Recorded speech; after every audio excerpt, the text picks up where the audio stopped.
زیر نخلا رقصیدیم تو جزیره، اما دیگه فردا نیستی منو تنها میذاری پیش سنگا.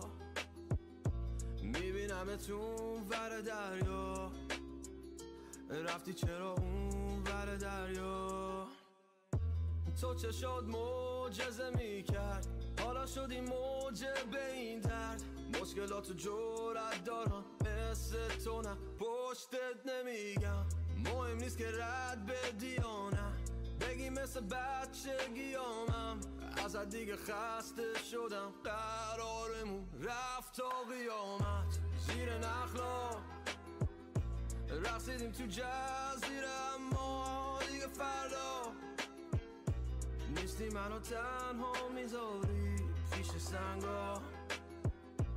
میبینمتون ور دریا، میبینمتون ور دریا. با همه سگ ولیات موندم من دلی پاتت رو سنگ زیاد. قبل اینکه نقش سیگار بدون بحث زیاد گرفتمت که بیای. چقدر بچه ای فاک، یه دنده ی سایک. آخرم بگاهی شد با اون سق سیاد.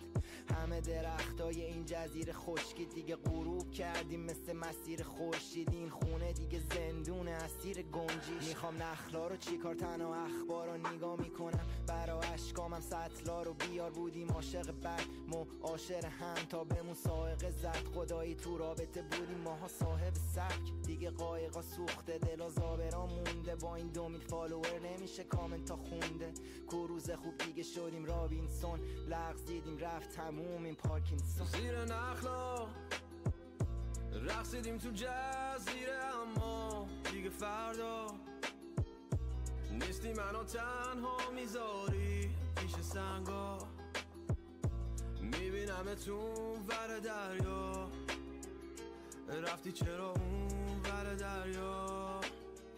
تو هم شدی مثل اونا، قلبتو دادی تو راه. زنگ میزنی تو تنهایی وقتی که رفتم مهمونا. منم شدم مثل خلا، گم شدم لای گلا. هکی میبینتم بعد نگاه میکنم، میگه پسراشی گناه. شدی مثل اونا، دلو دادی تو را. بهم زنگ بزن وقتی که رفتم مهمونا. تنهایی فقط خودتی و خدا. وقتی پاک شدن خطا، همه خالی شدن با تو. آخرین دیدارمون یادته، من یادمه. گریه کردم التماس کردم، من یه عالمه. یادمه که نگات بودش تو اون لحظه سر، ولی همون ساخت منو پر نکنه دست در. قصد برگشتنم نداریم هیچ کدوم، یه پایان قشنگ و خوب باید گذاشت پیش رو. لحظه های پیش رو بی تو زیر نخلا، فکر این که یکی دیگه پاشه توی تخت. خود سخته نمیفهمم مثل تو، خب منو ندارم هم دیگه است دورو برو. الان دنیای من جزیره است و دورو برم اقیانوس.